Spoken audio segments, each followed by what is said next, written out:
Weekend Warriors, the Weekendology Podcast has come to save you from your weekly woes with another episode of the Weekendology Podcast. We are the only podcast with the hottest takes, the best talking points, and the stories to fuel your weekend conversations. Will Deichley back alongside with my co-host, Aaron Berg. Aaron, how's everything going for you today? Hey, we are back. Yeah. Special guest in the house. Yeah, shout out to MZ Studio for hosting us again for another studio session. And we're happy to have you guys back for another edition of the Weekendology Podcast. Last week's episode was a lot of fun to record, Aaron. If you haven't heard it, go back through and listen to it. We went through kind of like how unoriginal Hollywood has become, and with all the sequels and remakes. So that's a fun episode to go and listen to. But while Hollywood has in fact run out of ideas, the music scene has not. And we have a very special guest, like you said, Aaron, on today's episode. She is the lead singer of the rock band Rivals out of Los Angeles, California, who have been enjoying their well-earned success of their debut album, Damned Soul, throughout this past year. You can find her and her band on tour with Slaves starting on October 18th through November 12th. Please welcome Kalie Wolfe. What's up, Kalie? Hi there. Hi. Hello. How are y'all? Very fantastic. Yeah, very good. Happy to have you in. And this is a very monumental episode for us because this is our first guest in the music realm. So happy to have you on board. Mm-hmm. Yeah. I'm also actually here with my guitar player, Mickett Woodle. Say hi. Hey, Mickett. What's up, Mickett? Oh, what's up, buddy? Not too much. Happy to have you guys on. So, Kalie, talk to us a little about who Rivals are for any listeners who might not be familiar with your band. Yeah. So we're like a dark rock pop band. We're from Los Angeles. We've been together for almost 6 years now. Oh my God, we're getting old. Very nice. But yeah, we're just making music, man. It's a way to do it. Are you from like right in LA, or what part of LA are you from? Yeah, so I'm from a little tiny town called La Crescena that's in LA. Okay. Like right by Glendale-ish. Okay, yeah. I still live in LA, still here, still hanging out. Yeah, there you go. That's the way to be. Hey, you're seeing the world though, so. Well, LA is the place to be, especially for the music realm. Was music always a part of your life, Kalie, or did it just kind of come in like mid area? Actually, no. I always knew that I could sing. It was like always something that like I've known since I was like younger. I've always been really into it, but it was never like none of my family is musically inclined or music oriented in any manner whatsoever. They're all, desk jockeys. Right. And Oh, your dad. Yeah, that's pretty rad. my dad is cool, but my dad was a painter, like a house painter, not like a wow. painter as an artistic. Very cool. Yeah. So, but no, not really. It wasn't until I was like 18 that I like really started like actually like doing shit in music. So were you just singing just for fun, and then people told you, hey, you're pretty good at this, and you thought, well, I might as well try it, or how did that come about? That is literally how I ended up in this band. You just kind of fell into it then. I'm not even kidding. No, yeah. I mean, so I went on tour with Mickett at one point when I was like 17 years old. I was a touring photographer. Oh, okay. And I guess I had sang at some point, and later on that band and him ended up breaking up, and he was like, oh, I want to try something different. And he was like, hey, I heard you sing that one time and you didn't suck. And I'm like, yay, thanks, man. And then he literally was like, here's a song, you should write on it. And then here I am right now at Disneyland with Mickett. There you 6 go. years later, yeah. That's awesome. It's crazy in rock music. I feel like especially that's how it starts. It's always either like a drummer or a guitar player, or it's random. There's never anyone who's like, I'm going to be the singer and this is what I'm going to do. And I am, totally, completely a singer. It's always, they don't really know they can sing, or they try it out and they happen to be good, and people kind of push them to that spot and say, okay, you're the singer. There you go. Lead the band, and in a way. Yeah. It's funny because our last year we spent pretty much all year on tour with Red Jumpsuit Apparatus, and their vocalist actually wasn't even the vocalist. He was the drummer for a really long time before they came out with that the record that everyone knows with Face Down on it, but I can't think of the name of it right now. But yeah, he used to be the drummer, and then his brother was like, "Why don't you just sing?" And he was like, "Oh, okay." And then now that's what he does. It's sort of funny. Right. Yeah. You just kind of fall into it. And like Aaron said, the best things happen when you're not really kind of working towards it. You just do it, and it just kind of falls into place, and it kind of goes from there. And you guys are taking off too. I mean, I listened to almost your entire discography before, and you guys have some really good type of music. You guys have like a powerful kind of positive energy that you guys bring. That's kind of refreshing to see, especially amongst the type of genre that you guys play in too. And you guys released your debut album back in 2018. Is that right? Yeah. Okay. Yeah. Yes. Talk to us about kind of like what was the inspiration behind, that debut album, and what was the inspiration behind, bringing out some of those songs that you guys had. Okay, so we actually did a cover of Heathens by 21 Pilot, and like before that we were like a lot more like pop punk.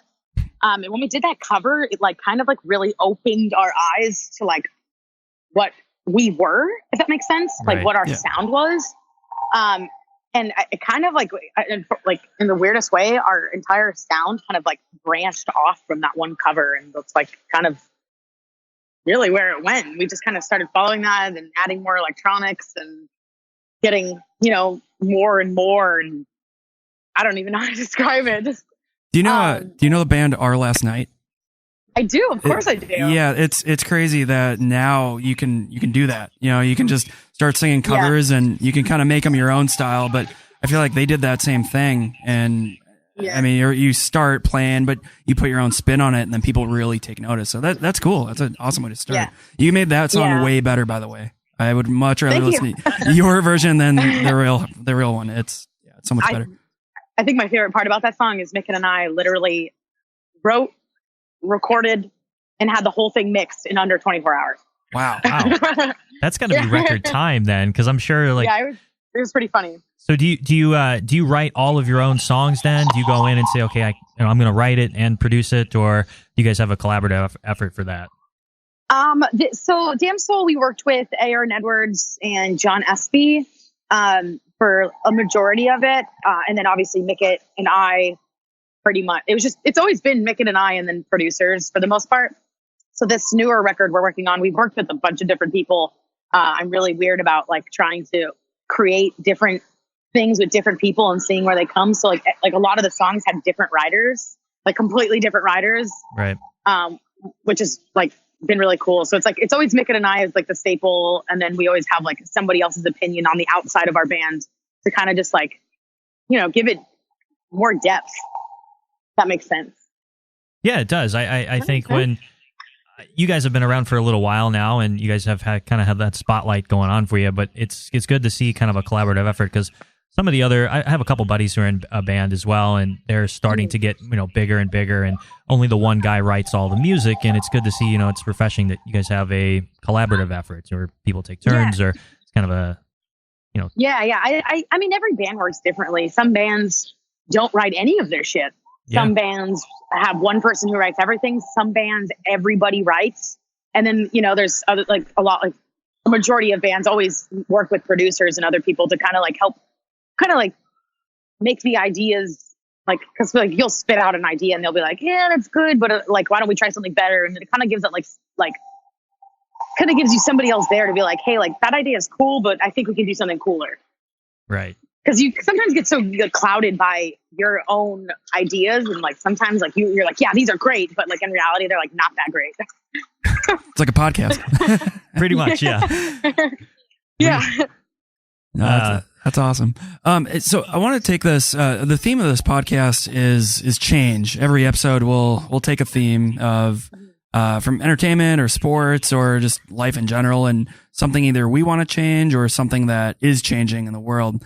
And you, I mean, obviously being a female in rock music, and rock music being male dominated, what's that? I'm sure you get this question a lot, but I've always wondered, I mean, what was that process like starting? I mean, did you have some major challenges to overcome at first, and kind of let people know, hey, this is serious, because they may have, looked the other way or were sexist, in their decision, or, how hard was that in that process starting out?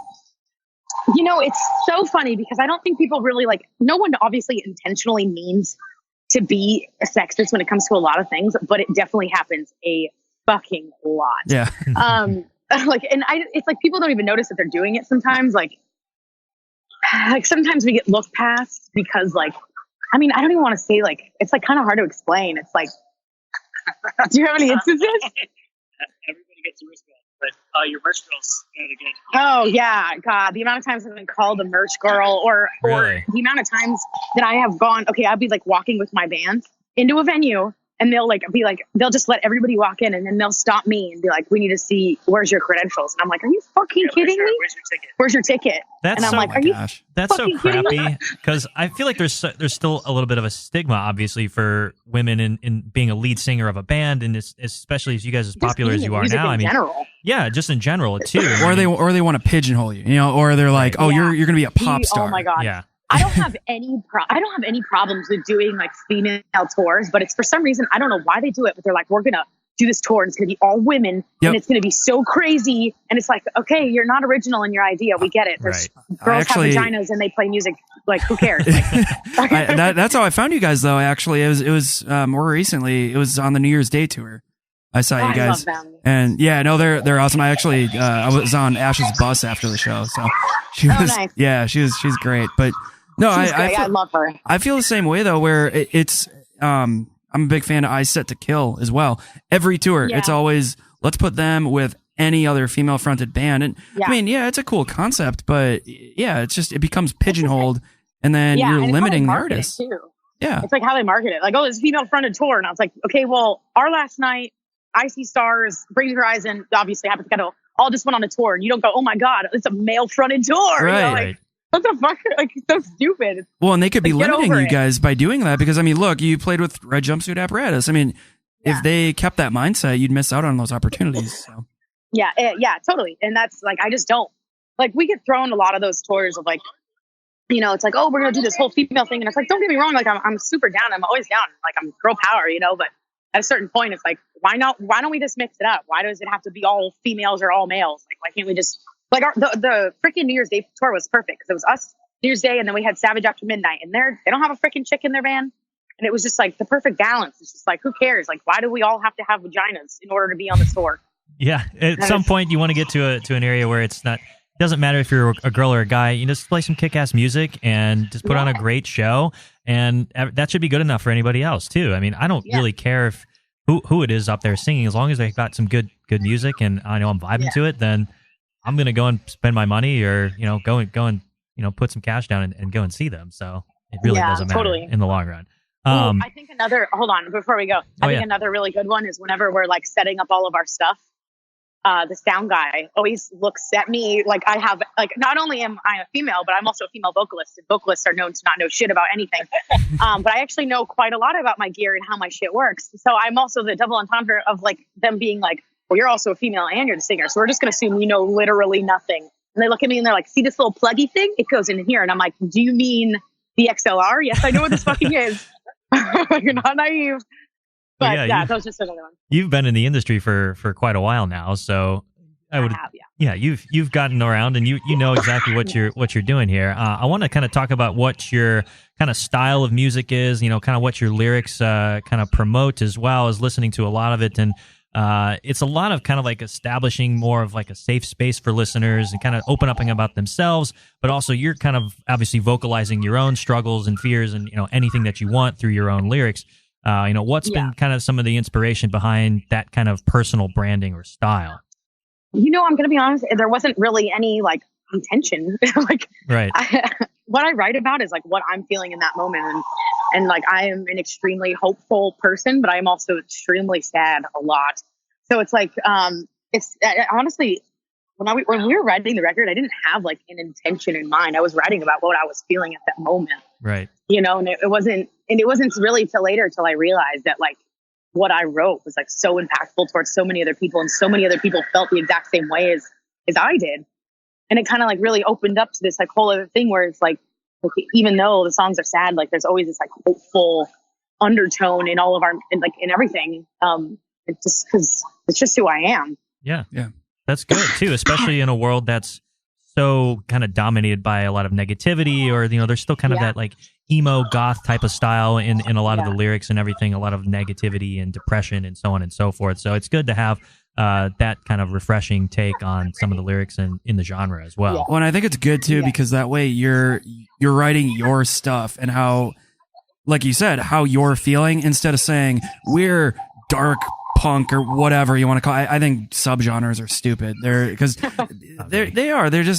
pigeonholing these people into saying, well, you're rock, so you have to sing this way and you have to sing about this and you have to, and then you're just taking away the creativity, and then artists can't be artists. It's just sitting up there, looking at a created thing at that point, and the reason I love music and go to shows and will listen to just about anything is because people are showing their true emotions, and because you're not seeing that usually from people on a daily basis. So that's where you can really see maybe and what people over tell when it's fake. Yeah, exactly. Yeah. Like when someone's forcing it, like you can always tell, Yeah, when they're just up there and they're like, well, I'm paid to be here at the show and play and sing these lyrics that I didn't write. No, that's what I noticed when I saw you guys. And I'll see you again in Dallas on the 18th at at RBC. Have you seen RBC by the way?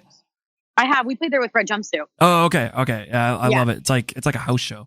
But yeah, I was really drawn to you guys because I saw, it wasn't just like we're just up here, opening or whatever. I mean, you guys put everything you had into the music, and then you actually sit and listen to the lyrics, which I feel is kind of a lost art now. People don't listen to lyrics anymore; they just want background noise. Well, all of the lyrics are like very similar, and there's not really a whole lot of depth between a lot of the lyrics in a lot of these songs, especially so like any genre of music. It's just the kind of the same type of stuff that they talk about, where it's the same.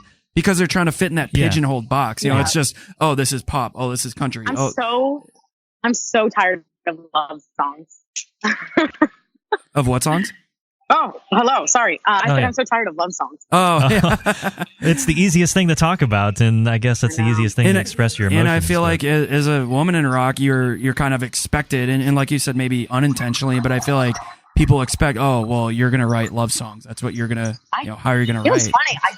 Don't. It's like it was the only one song on there was two, Misery Memory, and then Over It, and those are the only songs that were like lovey. The rest of them were like lovey or heartbreaky, right? And the rest of them were like more like like I'm sad and this is why. Well, and I think that's so cool about what you guys are doing, because you're changing that, you're breaking that same old kind of thing that's going on in music across the board. So I really respect that. We think that's a really cool thing that you guys are kind of taking the turn. So our new album too is same thing. I think we have one heartbreak song. Actually, I think it's only at one right now. Yeah, the rest of them, like the whole new album, honestly, a lot of it lyrically is about just like fucked up shit that's happened around in my life. Yeah. No, I think it's been kind of like really let a bunch of shit off my chest for this one. So it's been very nice. Is that coming out soon, or what's? I know you probably can't share too much about it, but is that sooner rather than later? You could say. Give us the definitely early next year for the album. Okay, but we do have some surprises by the end of the year. Awesome. Okay, well, we're looking forward to that then. Let's keep on that. Kind of like what the topics are within your lyrics and your type of music. I think you guys have been pretty strong advocates for kind of mental health and awareness, so with your music as well, which is obviously something that the music scene kind of really needs nowadays. I agree. What would you say to anybody who might be struggling, or kind of would want anybody to take away from who's listening to your music? Honestly, I think when people, I just don't want people to give up. Don't stop trying. Don't stop. Like, failure is not. If anything, failure is a learning experience. It's not the end of it. It's just, okay, I fucked up. I messed up. I'm going to try again. Just don't stop trying. Don't give up. Yeah. Keep going. You and I both, me and Mickey, I said it and Mickey was mouthing at the same time. Yeah. Keep driving the van. Yeah. That's what you got to do when you're still kind of a young band, is you start off, and it's so difficult for these bands to really kind of take it to the next level, and you're struggling, you're living out of your van, or you're eating microwave meals for weeks and weeks upon gas station food. Yeah, gas station food or something. Like, so how did you guys how did you guys take it to the next level when you guys were first starting and to touring with Red Jumpsuit Apparatus, or getting on the Vans Warped Tour or whatever? I'm going to be completely honest with you. I have no idea what's going on 92% of the time. No, I'm just kidding. No, but like, honestly, like a lot of it just keeps happening. It's like, I don't know. It's super hard to explain. It's like we wrote Damn Soul You know, not, like obviously everybody has the intention of like, this record's going to make us huge, you know, but like we didn't really, I guess I just didn't really understand what it was until it like came out, and like just all the press and all of the, like, we just kept getting tour after tour after tour. And like, nice. And it was like, and you know, usually it's like, I want to say like, we obviously have our struggles, but a lot of it's come very easily to us in a sense. It's just been like, we just been really, really lucky with everything that's like in our band. Besides, you know, obviously every band has issues and there's been problems throughout the way, but for the most part, it's been kind of easy. That's a good thing. I'd be disappointed if it was too difficult then. Yeah. I mean, it was like, we've never really struggled to get a tour. And like, we've never really like, I don't know, the press has been insane. Like we've gotten so many cool press opportunities, and like Weekendology, right? Yeah. Some of the festival stoppers this year, earlier in January, called Shiprocked. And we got on that because the guy who owns Shiprocked, the festival, found us in a goddamn Spotify playlist. Wow. And it was like, I want this band on here. Kalie, you're kind of cutting in and out there. Oh, hello. Oh, you're good. Yeah, you're good. Hello? Now. Yeah. Can you figure it? Okay. Yeah. I was like, we literally like got to go on we got paid to go on a cruise to Mexico with free alcohol and everything. Wow. That's awesome. Because we were in a Spotify playlist. And it's just like, sometimes it's like, it's funny because it's like some of the opportunities we've gotten, all of us have been like, really? Like, okay, cool. But I think that goes back to your point, you know, where you said, I mean, sure, it might be some luck. And I think in the entertainment industry as a whole, you have to get lucky. But it goes back to, you kept trying, you kept going. Mm-hmm. If you failed, or if something was a little harder and you thought it was like, whatever, keep going, keep doing it, keep pushing. Yeah. And, you know, just like your lyrics say, and just like you advocate. So I think that's a good deal. And you're living proof of that. So I want to bring up a tweet you had last week. Oh, it was nothing bad. No. Discretion, Aaron. I know.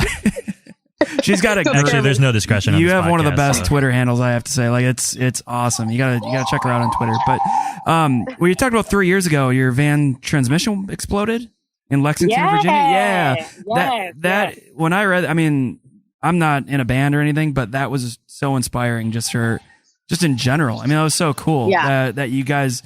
I would have quit. I think anyone would have quit at that point, because you're like, okay, I'm literally across the country. I mean, you know, we were so broke. Yeah, I can't imagine. And I mean, at that point, why? I mean, why did you keep going? Like, what was it about music that said, hey, I need to keep doing this? And what really spoke to you in that moment to keep going? So for a while, we kind of like just existed.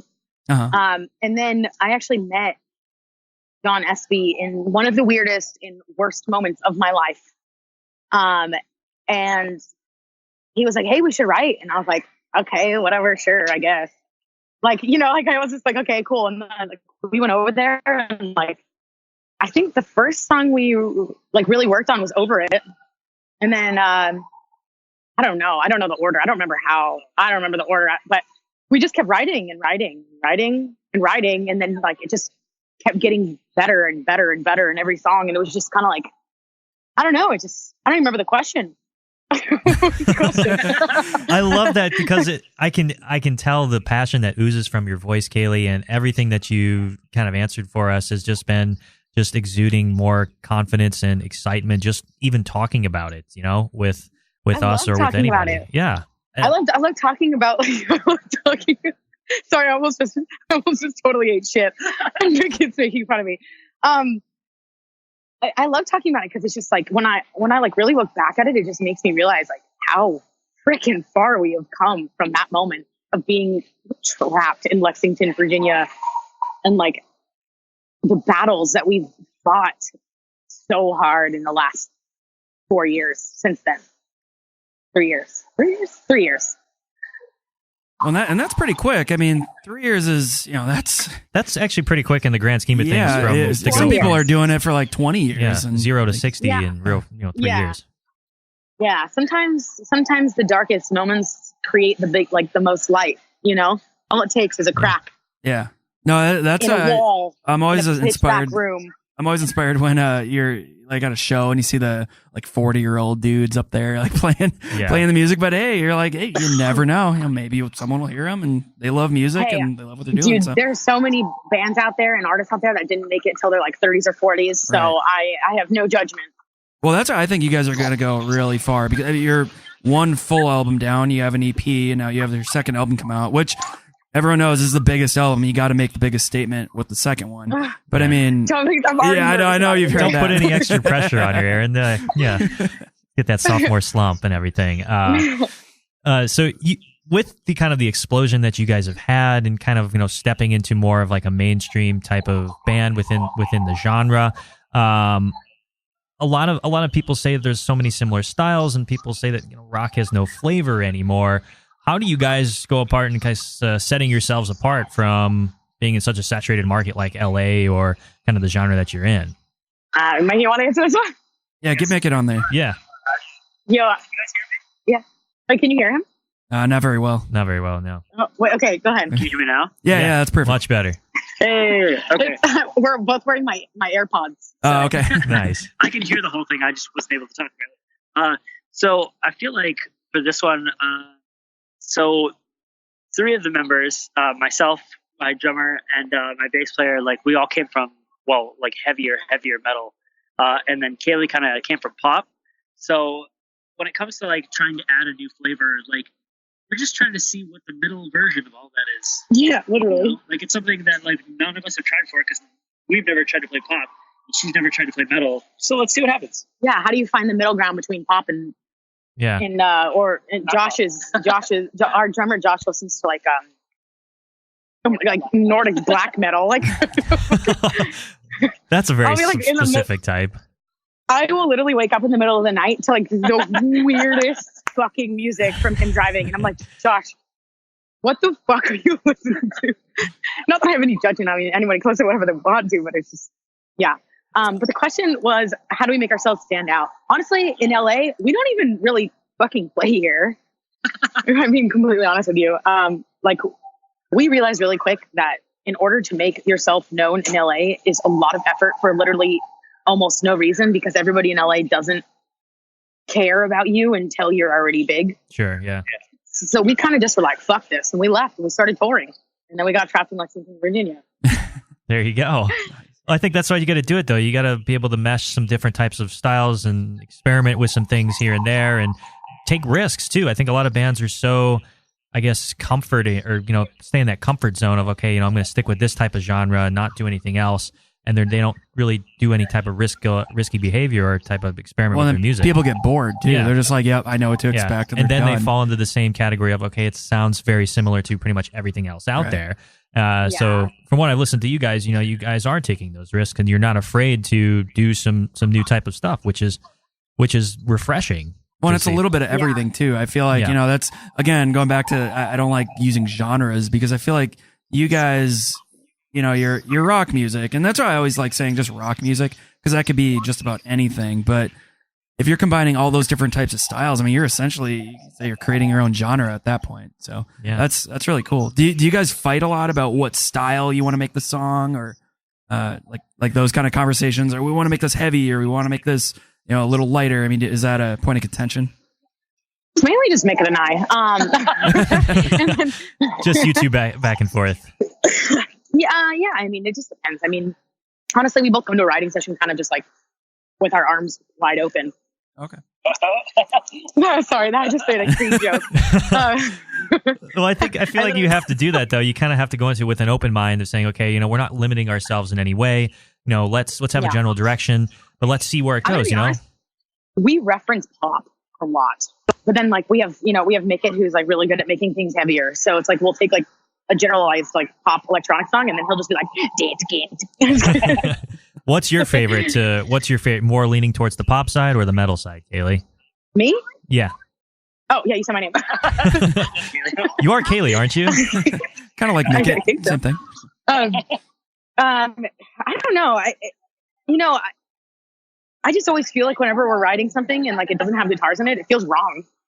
So I don't know. I kind of feel like it needs to be both. Okay. But I think that's what makes our style our styles, because we do put both in there.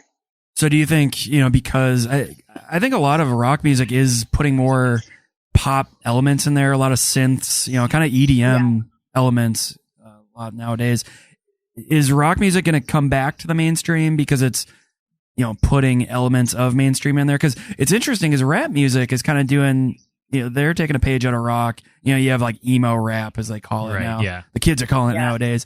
But even a lot of the pop music, like true on pop, has a lot of rock elements incorporated. Right. They're all kind of mixing together, and everyone's all like, "Oh, rock's dead. No one cares about it." But do you think it's coming back on the rise, and you're going to see it kind of what it was in the mid 2000s, where it's back in the mainstream? What's kind of crazy about this is that people keep saying that rock is dead. I disagree. And like we just watched Shinedown. Like we just watched 15,000 people scream all of Shinedown lyrics for an entire hour-long set. It's like it's not even that it's dead. It's that you just don't know that it's so alive that it's not a part of your life. Like, it's part of everything else. I can't even put it saying like it's in the underground, because it's not. It's like it's still so freaking big. So it's just not like radio stations only want to play rap and pop. Actually, it's kind of like this. Like, when's the last time you saw a Coca-Cola commercial? Yeah. No, I think that's a good point. Yeah, they don't need to promote because it is what it is already. Yeah. It already exists. It's kind of cemented as a genre people like already. Right. It's a staple. Yeah. Rock's always been my favorite genre, and I'd like make it sad. I don't think it ever truly has gone away. Maybe been overlapped by a couple other types of music, but it's always been there as like the backbone, I think, of all types of music, really. Well, and you're still seeing, Metallica. I mean, they're selling out football stadiums, So to me, when people say that, it's so ignorant, because it's like, well, then that wouldn't happen. You wouldn't have all these local shows even selling out. I think what's dead is like, in a way, is newer rock. Because like you said, everybody is so scared to try new shit that it's become very monotonous and boring. And a lot of the older people just don't want to listen to the same thing over and over and over and over and over and over again. Whereas like rap and pop and stuff has been so innovative in a sense when it comes to sounds and environment. Yeah, I agree with you. I think there's so much that kind of goes into it, but it never truly went away. And no. It's great that you guys are able to kind of push the boundaries and keep that kind of style and keep it in everybody's forefront of their minds as well. I got to ask, is the stereotype of like a rocker or like the rock star lifestyle, is that really true anymore? Kind of when you see like in the 70s or 80s, is that maybe holds up today in today's day and age? Yo, straight up, I watched that movie about Motley Crue. I'm going to tell you right now, if you people don't even want to work with you if you do drugs. Did you read the book? And did not, but I read the book. It's 10 to 20 times better and more true than the movie. Yeah, it's just no, not at all. People don't do drugs like that anymore. And honestly, most people don't even want to work with you if you're addicted to drugs, because it's just too much of fucking effort to deal with it. Whereas there's, somebody who's just as talented, who is way more stable-minded and, and easier to work with. So no, not at all. Everybody's so calm. Nobody parties really anymore. Why do you think At least we don't. We are not partiers. Why do you think that is, though? Like, why was it that way in the 80s and maybe into the 90s, and then you get to the 2000s and it kind of died down? I think they just made so much money back then, and there's just not money like there used to be. And it's not as easier to just fuck off. Yeah, you really got to show your series. And there's so many artists that if you fuck off, then they'll just find someone else. They don't give a shit. It's There's a million other people to replace you. There's so much competition out there. Everybody wants to be kind of that rock star. I think it's a little bit of the social media too. Like when there's a lot of Twitter, Instagram, Facebook, YouTube, you have to promote a positive image at all times. Otherwise, people are going to look at you and be like, "You'll get canceled." Yeah, like, all right, we're not booking you for your tour or the show because you're backstage. Back in 2003. Yeah, like some weird comments came called up. Some girl, something offensive. Exactly. So it's just like you can't, and there's just no room for it. I feel like nobody happens now. That stuff's coming out. You're hearing about stuff that happened in the early 2000s. And then you're like, oh, wow, okay, we're going to leave this band and we're not, and fans are younger too. So I feel like, kids kind of, it's more looking up to you guys now in a way. I mean, I go, I'm 28 and I go to a show and I'm like the oldest guy there. I feel so old. I also just don't want to give a bad influence on people. Right. And with I don't want people to think that it's cool to do drugs or get drunk all the time, or, like, I don't want to put off that image, because quite frankly, it's not cool to do that. It's actually very uncool, in my opinion, to get drunk and high and fucked up all the time. There's so much more in life that you can do than that. Yeah, like put your efforts towards music, or exactly. Well, and look where you guys are because of it. I mean, you're Mickett laughed at me because Mickett's known me for literally 13 years. Like, when I was younger, that's all I did was get fucked up, and I was I was a fucking nightmare. And it's and as the older I got, the more I realized how it's just you look stupid. You look so dumb getting messed fucked up all the time. You're on your Instagram drinking every single day or every weekend. This is really, that's what you're living for, is to go to work 5 times a week, 40 hours a week. And then on your weekends, you spent your time getting drunk and hungover. That's what you're doing with your life. That's so boring. Yeah, I can't agree more. And I just think there's so much more. Your guys' schedule too is so intense. I don't know how people can do that and then get up on stage and it's insane. I have been hungover on tour a couple of times, and I'm gonna tell you right now, fuck that. Never again. No. Every time I do it, I'm why did I do that? Well, then you have 20 more nights you have to go out and perform, and good luck recovering. Yeah. Yeah, and as a vocalist, man, I get why all those older people, older rock bands and shit, all their vocalists lost their voice and shit, because, man, what the hell were you expecting when you're consuming so many things that are just so bad for not only your body, but your vocal cords? And no wonder why they sound like shit nowadays. Yeah, right. I still don't understand how Ozzy Osbourne, of all people, can still sing. Oh, that's that water. Yeah, and he sounds great. Really that new Post Malone song is so crazy. Oh yeah, no, that when I heard that, I was like, no way, this has to be from the 70s or 80s. There's no way that's still his voice of all the stuff he's done. Apparently, Ozzy's working with Post's producer too to do an album. Oh wow.